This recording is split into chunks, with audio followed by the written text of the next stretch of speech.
County, Northeast Oklahoma, where the Ozarks come into Oklahoma. Plains this way, it's Ozark Hills this way. I mean, this right here is the breaking point between the Ozarks and the plains. What's interesting is the Cherokee call it Kekle Kudle, which could mean hairy, savage, or bloodthirsty ones. So that kind of relates to your bloodthirsty ones.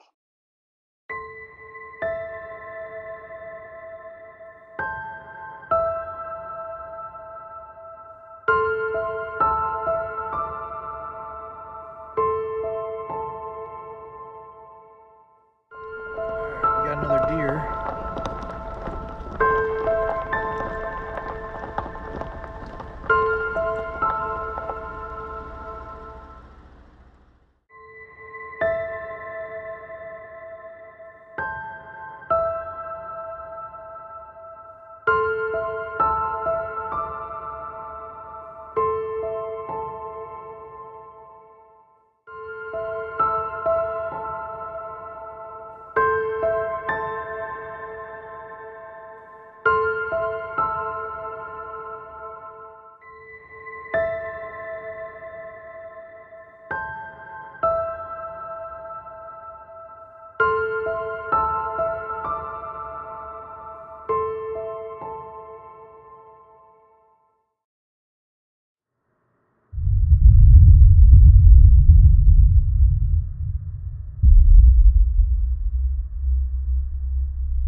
Guys, this is Jody, Ryan, and Evans, and we are down here at Jackson Bay, a little bit south of Wagner, Oklahoma. We've had some reports of sightings down here, and if we walk through this gate down to the water, a gentleman and his sister were fishing at the point down here, and to their left along the shoreline is where they saw a Bigfoot fishing, playing in the water. It casually got up and walked off into the woods. It knew they were there.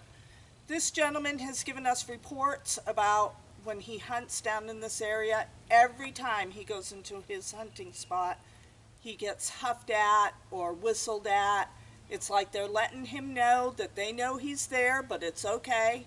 A few times they've had rocks thrown at them, but he's only seen them the one time on the shoreline. So this is us, the blue dot. If we walk straight out to the water, this point right here is where he and his sister were fishing, and they saw the Bigfoot to the left of that point along the shoreline. Now he hunts up in this area, and that's where he claims that he knows they're there, and they know he's there, but they leave each other alone. The team investigates the Jackson Bay shorelines. They immediately noticed the rocky terrain and quickly spotted two separate track impressions. The team was puzzled on how deep these track impressions were within the rock. Only something very heavy could leave these type of deep impressions. Evans attempted to press into the rock to try to recreate the deep impressions, but he was unable to make them as deep as the original prints. The first track measured 13 inches. while the second track measured between 12.5 to 13 inches, suggesting this was left by the same individual.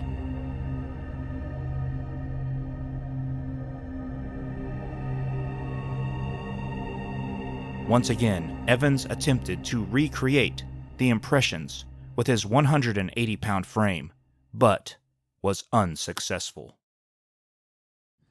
So we saw this white subject in the camera here, and we looked through the binoculars, and Evans and I thought it looked like cloth, like it had folds in it like cloth, but at first we thought it was some kind of a skull from far away.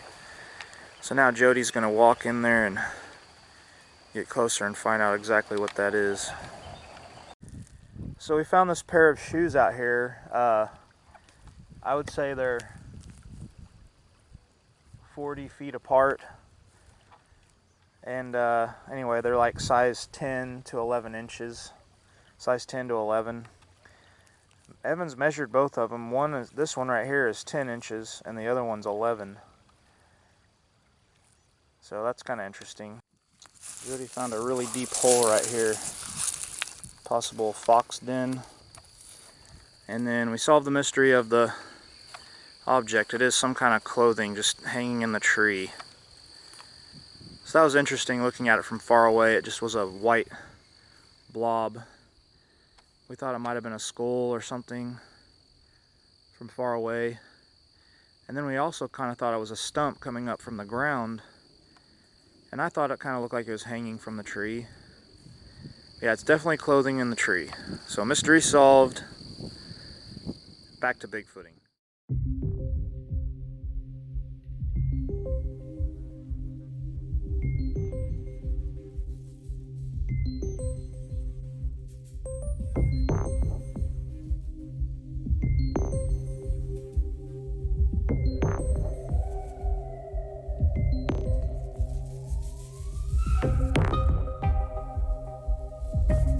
Jody scanned the opposite shoreline. This is where the eyewitness stated Bigfoot activity had occurred. Evans continued to walk up and down the shoreline to look for prints, but was left empty-handed. The team eventually headed back to base camp to prepare for the night investigation. Jody and Evans left me back at camp, at base camp. They went and set up Evans' trail camera. Right in the same exact spot where Jody just scared like 8 or 9 deer, she said. So this isn't far from our base camp, and I'm catching up with them, and then we're possibly going to set out a decoy tent with a game camera pointed at it. Stay tuned. Well, we've got a fairly open area back here to the west. That there's a big deer trail coming right through this little corridor right here, and so we picked an opening where it goes from the field into the woods, right through this little. It almost looks like a gate here with these 2 broken stumps here, and it kind of funnels the wildlife down through here. So we're out in this big open field. Evans and Ryan are setting up a game camera. And right in front of that game camera, we're going to set up a kid's tent, hoping we can draw something in that is curious. We're down to 3 people. 3 of our No Bro members have arrived today. We're excited. We're actually thinking we're going to take advantage of being in a smaller group tonight and throughout the weekend, because we think we can travel more, we can be quieter. We think that those things are going to be to our advantage versus a big group that we usually travel in at these campouts. So we're excited about that, but we do miss our other members. how about that? There you go.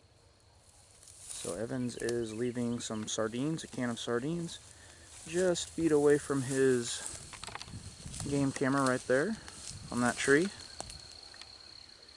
And so we're going to have the game camera pointing at the sardines. We have a game camera pointing at a staging area, a tent, and we have an audio recorder set out for night number 1.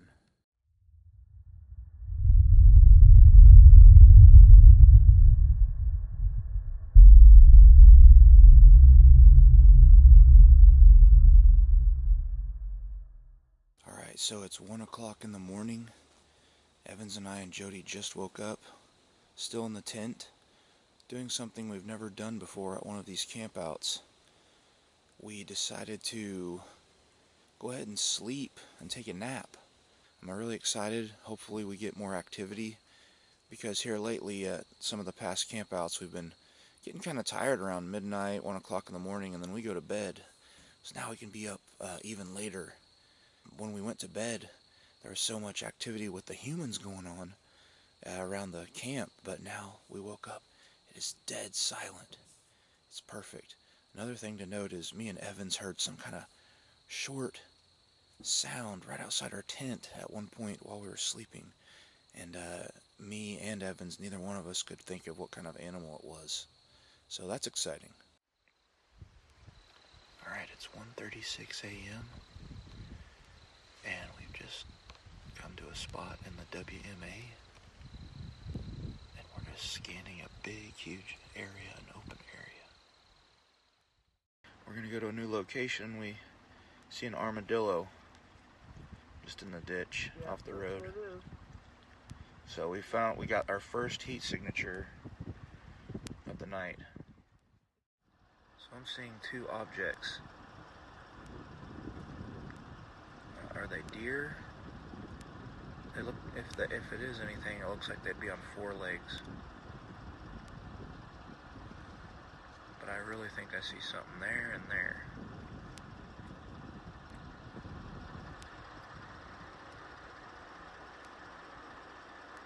Can't find it on yours. They kind of look like they're moving. See it, Jody? Yep. It's about time. Good grief. Okay, Ryan, I'm recording. Okay, good deal.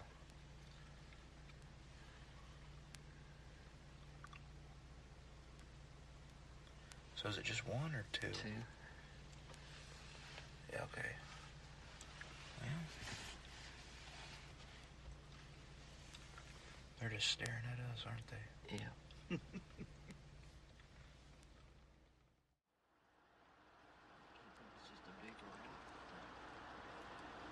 So I'm getting a blob on the left side of the road. Maybe two blobs. Yeah. Out in front of the truck. So this doesn't shoot through the windshield. Yeah, I noticed that. Yeah. Should be. Oh, was it 3 deer? Or 2 deer? Yeah, out here. Oh, yeah. like right in front of us. There's some more behind them too. Oh, wow. Okay. Yeah, that's a lot of deer. Yeah. Wow. Good job, man. Thanks. How many, Evans? 1, 2, 3 there, and 1, 2, 3 here. There's 6.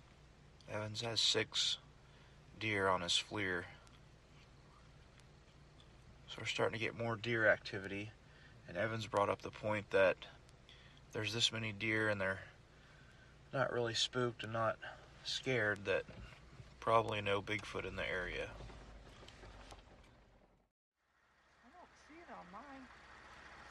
I guess it's just a tree right there, but is that the water? I mean, it's right there at the water, I guess. It's just like right when we were turning, it looked like a I don't see shape what of you're a- seeing. shape of an upright figure. Still does. Just a little Huh. tree right there at the water. Okay. So we're at the water right now, everybody, and we were here earlier today. This is the area where we saw the shirt.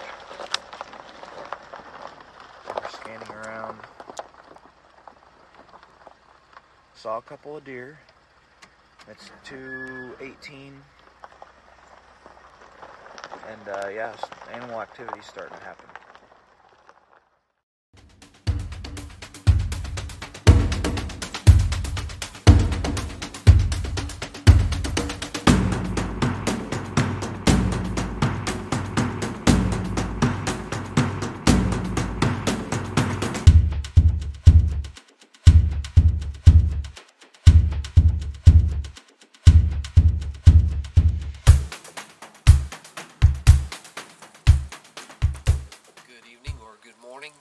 Evans.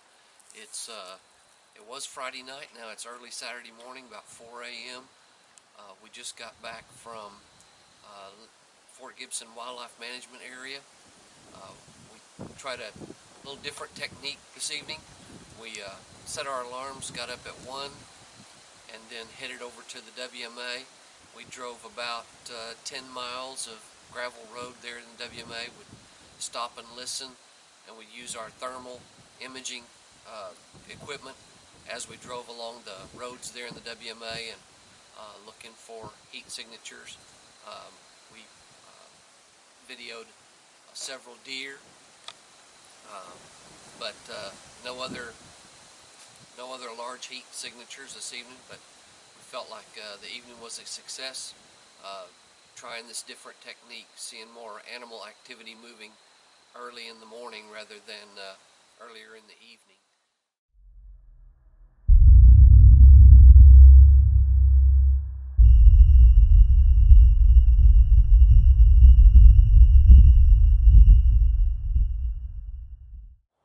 Hey guys, Ryan and Jody with No Bro here. Jody and Derek have come out to this property earlier, a few months ago, and there's some activity going on at this RV park. We're not going to reveal the RV park because of the owner's wishes, but we are here at the RV park. It's not too far from our base camp at the Sequoyah Bay State Park. And Jody, what is significant about this swing and this area of the park? What's happened? A resident here and then somebody else local who no longer lives here at the RV park has witnessed a Sasquatch in this tree line right behind this swing here. When we came out to investigate the first time, we are assuming that when they come onto the property, they're following this fence line here back to the farm behind the property of the RV park. And they're following the fence line to a different tree line and getting on the back property of that farm back there. So you said that this was one witness or several witnesses that are living on the grounds? Two different witnesses, one that is living on the grounds currently, I believe, but does not want to talk to us, and one that used to live on the grounds but no longer does. And when you and Derek came out a month ago, or whenever that was, did you find tree structures or any kind of sign or activity on the grounds? Honestly, we did not. We searched around the dumpster, we walked all of the trails, we did not find any signs. Nothing evident. But did you guys observe and think or conclude that this would be good habitat for Yes. Sasquatch and Absolutely. be hanging around here? Absolutely. Cherokee County, Northeast Oklahoma, where the Ozarks come into Oklahoma. Plains this way, it's Ozark Hills this way. I mean, this right here is the breaking point between the Ozarks and the plains.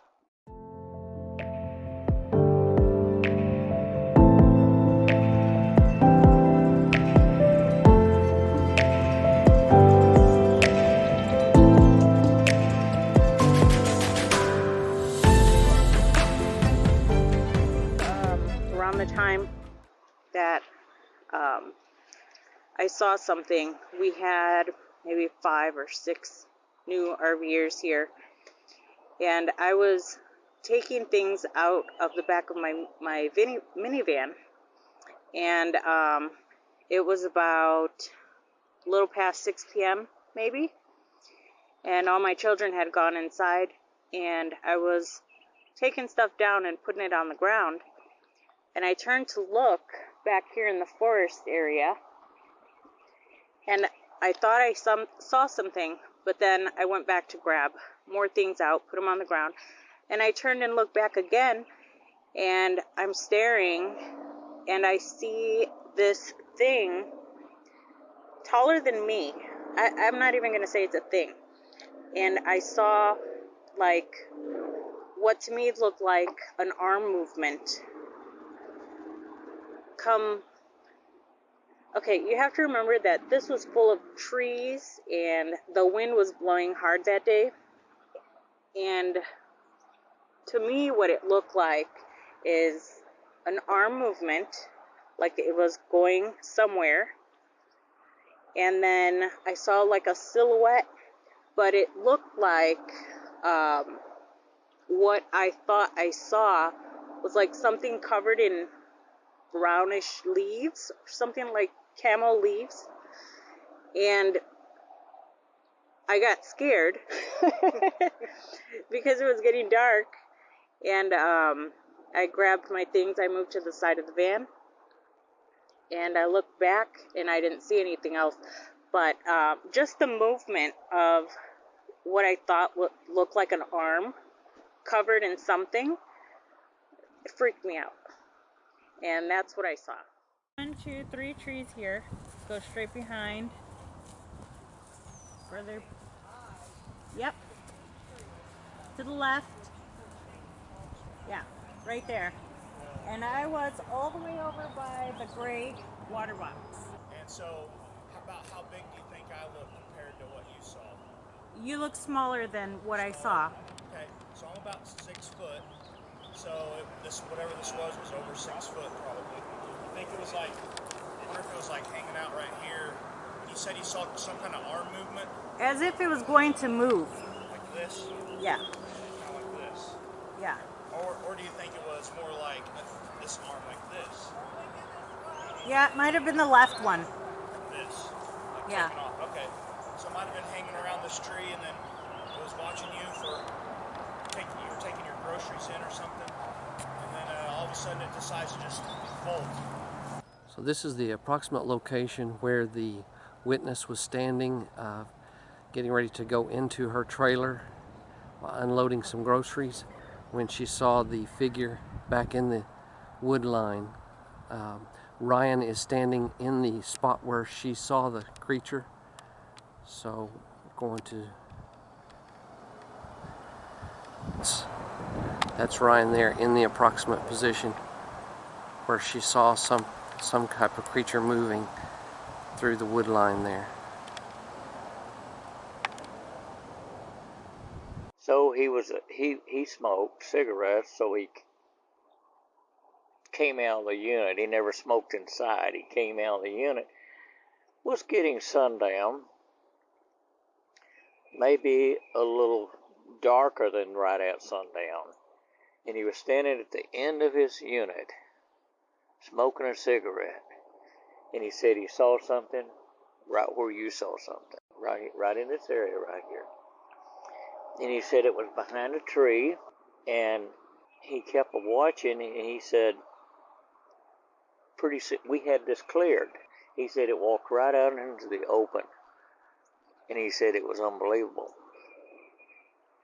So he didn't want to tell me because he thought I wouldn't believe him. I said, well, what did it look like? and then he said, well, really tall, hairy, walked on 2 legs. I said, well, how long did you watch this varmint? And he said, maybe 4 or 5 minutes, quite a while. And then he said it disappeared. We were coming around that corner right when you come out of Hobart, and it was so dark you could barely see in front because there are nights when it gets pitch black out here.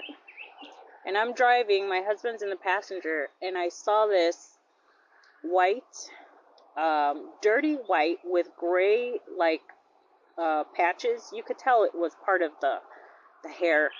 It looked like hair to me. And I saw it right as we were coming up to it, and I screamed, oh my God, what is that?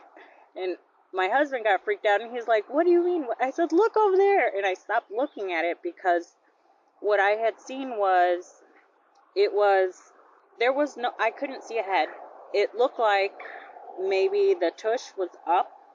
There was no tail. And the other part of it, I assume would have been a torso because it looked longer, was like down. And there was blood, it looked like blood, on the lower bottom of it. And I couldn't tell if there was a head, so there was no tail. So it looked like maybe it was eating something or maybe it was dead, but it was standing up. It was about 3 feet from what looked like the tush, and it was the scariest, creepiest thing I've ever seen in the dark.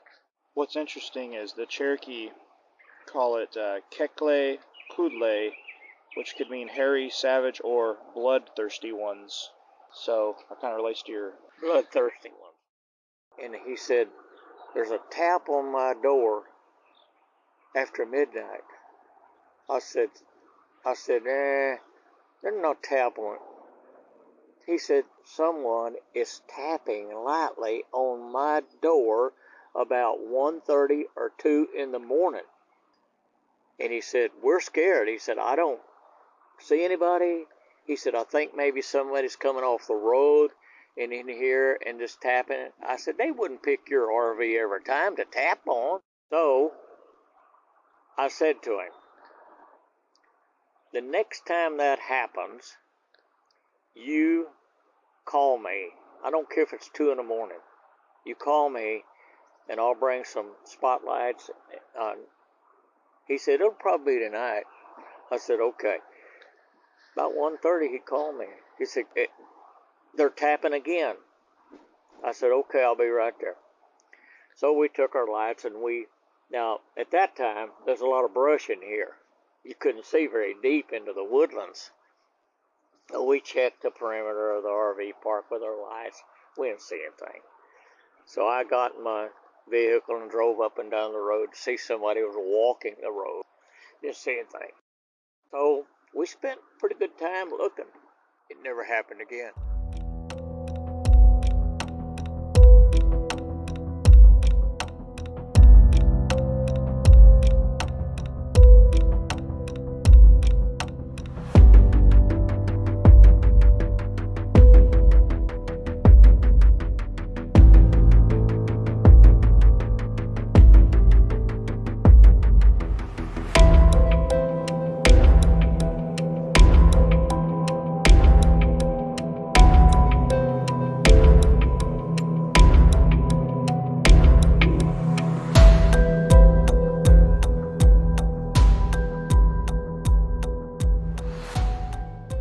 I was coming back from Arkansas one night it's after midnight, maybe 1:30 in the morning.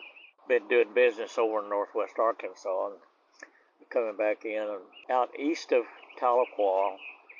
I don't know if you're familiar with Eldon Hill with the big crooked road. 62 at the bottom of Eldon Hill, Highway 62 goes right to Westville and 51 goes left to Stillwell. Okay, down 62 toward Westville, just a few hundred yards, there was a pull-off on the side of the road with was gravel, and ODOT had 55-gallon drums, 3 of them there, and they stand 4 feet tall, to put trash in. There's a little rise in the pavement, and when you come up that little rise and there's a bend, your headlights will hit those barrels. So I was the only one on the road, rural area, and so I was driving really fast. My lights hit those barrels. I thought, man, there's something digging in those barrels. There's something in those barrels. So I got closer, and I could tell it was hairy and big.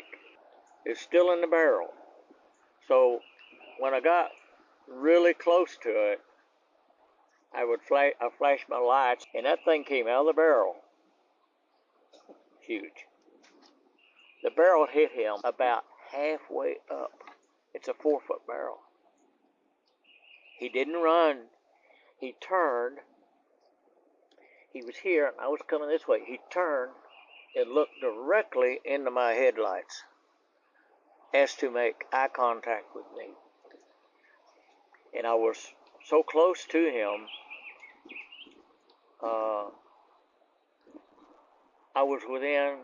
I got almost even with the barrel, and he was still standing there looking. When I got even, he turned real quick and walked on two legs back into the woods toward Barren Fork. Barren Fork flows right by there. So this is the dumpster of the RV park, and we're just kind of taking a look around, see if we see any recent sign or activity that They could hide back here too if they wanted to spy on people. Just hide below that ridge right there. Jody's saying they could hide back in here and spy on people this direction. She said about 7 years ago, I had one in my yard. She lives this direction about 3 or 4 miles right over here. She said he ate all my flowers. Picked the flowers and ate them. He was in there for 2 or 3 nights. She said the stench, the stink and the stench was horrible. Dogs just threw a fit. Evans is looking for handprints on the dumpster. He's got his flashlight on. Doing some good detective work. You never know when something like that, a fine little detail like that, will pay off. The children used to go down there, and I didn't know they was playing in that brush pile until I was back there one day, and kids were in that brush pile. And there's a cavity in that brush pile that the children were playing in. And after the children left the park, it still looked like it was being maybe used occasionally. And so I don't know if the varmint was living around the brush piles for a little bit and then walking in here and peeking what's going on. I don't really know, but we've never found a footprint. But of course, it's so dry. A lot of rocks, yeah. Only place you might find a footprint will be down in that lower area near the creek.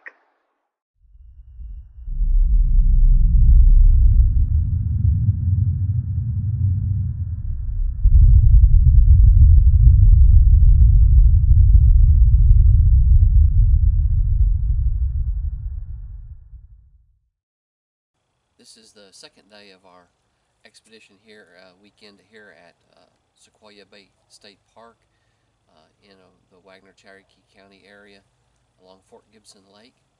And this afternoon we are on the Sequoyah Bay State Park Spirit Trail, which makes a big huge loop through very thick woodland here outside the park. And so we found some interesting sign evidence that we took pictures of yesterday morning when we hiked this trail. So we're going back to review that and leave some audio recorders tonight and see what we might capture on audio.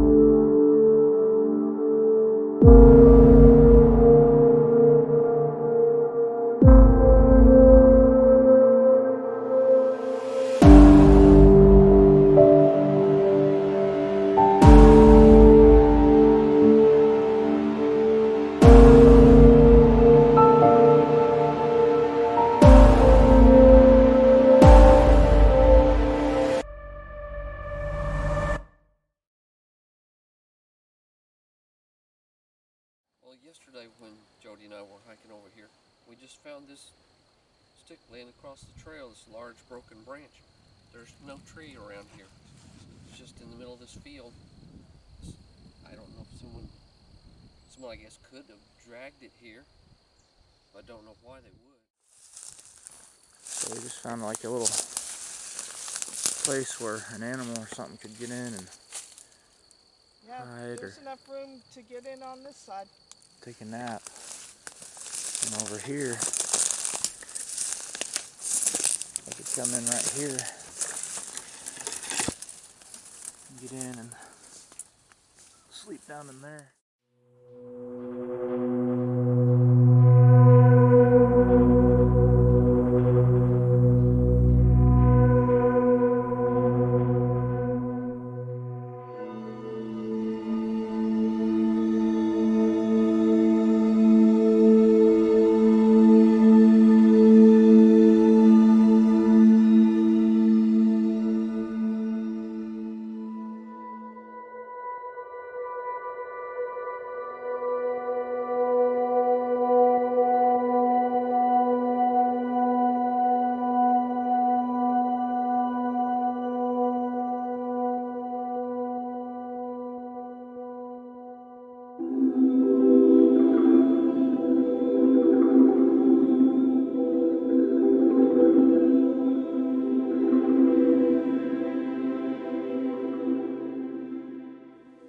So we're down in the creek bottom that runs into Fort Gibson Lake here off of that Spirit Trail, and we found some stick structures, and so what we decided to do is put a bait station and then an audio recorder near it, and we'll leave it out here overnight and see what might be interested in.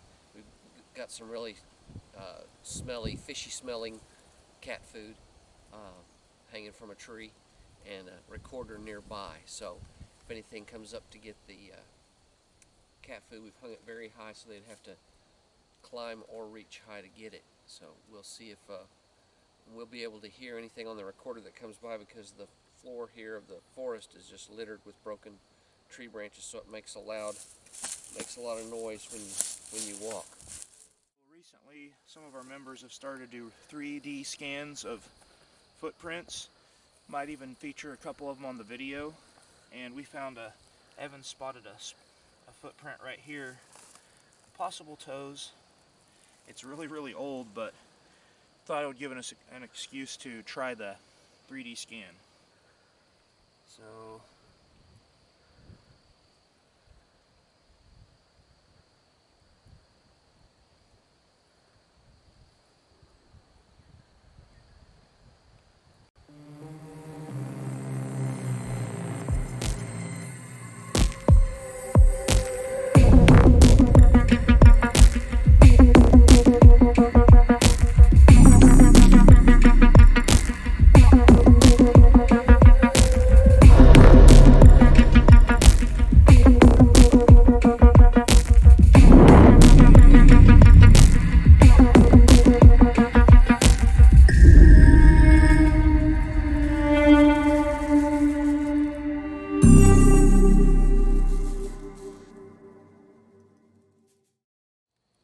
this is something else interesting that we found down in this creek bottom. Here we have a green tree, a live tree. It's like possibly a pecan tree that is snapped off at 7.5, 8 feet. Snapped. It's still green. This happened recently. Green leaves on this tree. No other green trees around it with any kind of damage like that. So if it was a storm, why weren't there more trees damaged? Why just this one by itself?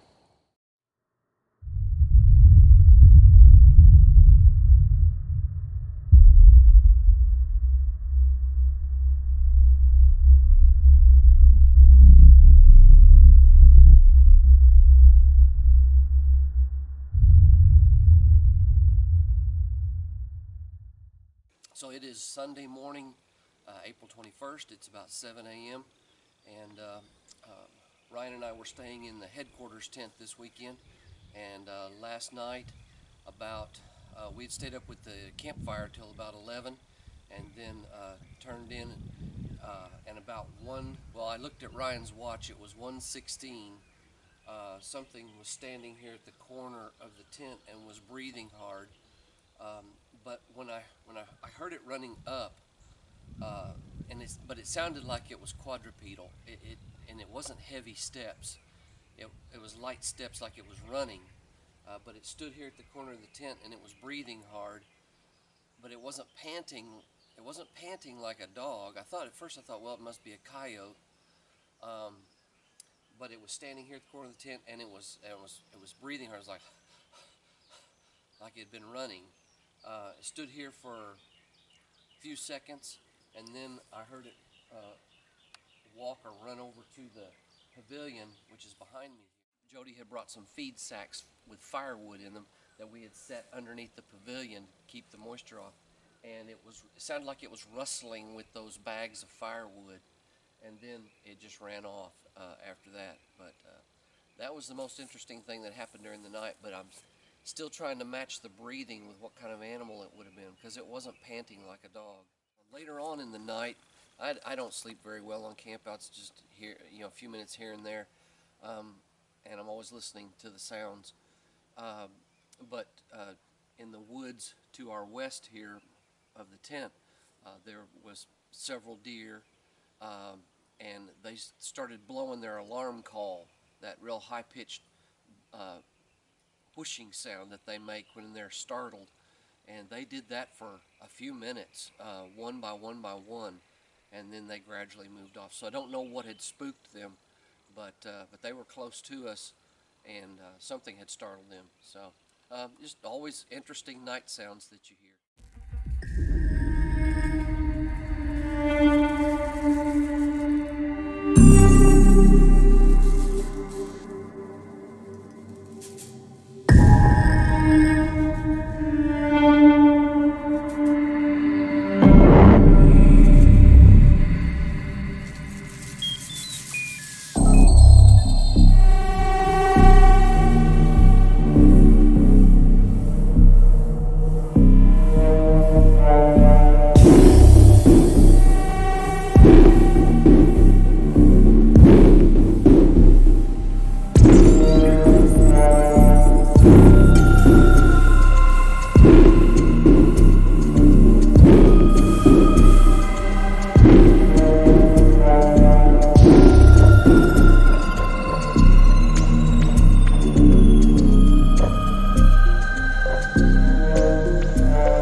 This morning, when the guys were taking down the camping area, I decided to walk the beach, and I found this possible print.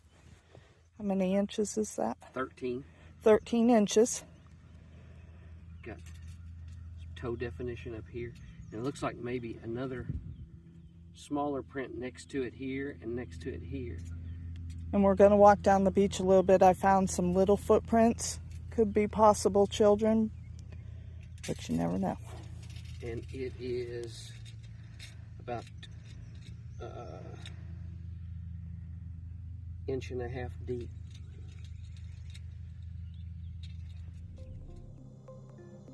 As Evans pointed out, these conjoined tracks are an inch and a half deep. The team believes these tracks were left by 2 or 3 different individuals, as the evidence points out.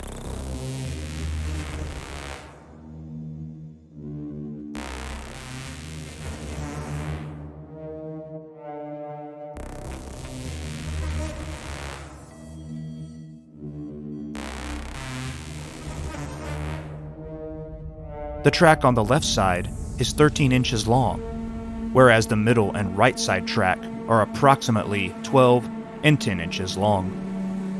The 10-inch track is also 5 inches wide, putting this track in the right length versus width ratio found in other Sasquatch tracks.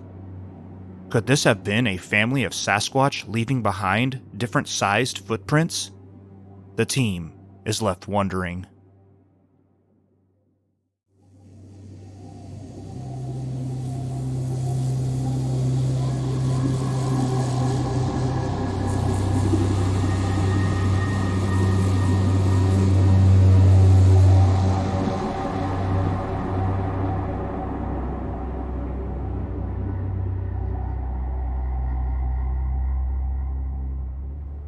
Okay, we found this small footprint next to this hole where they dug up a bunch of mud. Maybe they were looking for mussels? It's pretty cool. 8 inches on length and 3 3/4 on width. Were they using that stick to dig with?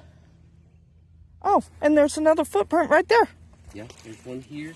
Looks like possible slide here. You can see where they slid. Yeah. A left and right footprint found on each side of the mud hole suggests an individual was straddling the hole in a crouched down position. Clear mudslide and toe definition is present in each left and right track. Was this a human child simply playing in a mud hole? Or possibly a juvenile Sasquatch digging for mussels as a food source? Whoever left behind the tracks was willing to go barefoot in the elements of early April There is also the factor of this region's rocky terrain, as you see in the evidence of the 3D scans and photos taken by the team.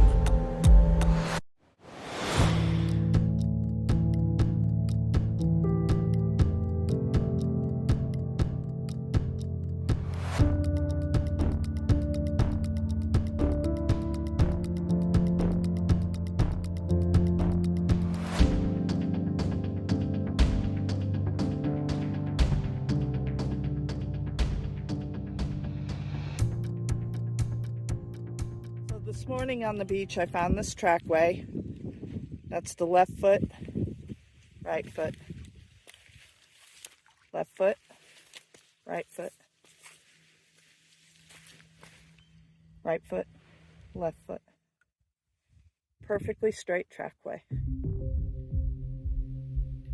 A 360-degree 3D scan of the last print in this straight-line trackway was taken. Here, you can only see about half of the footprint was left behind.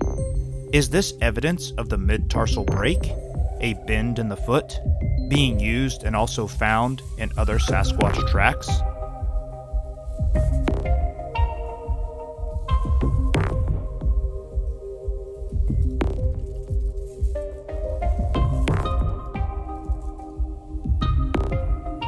A 3D scan was also made of a clear left foot track.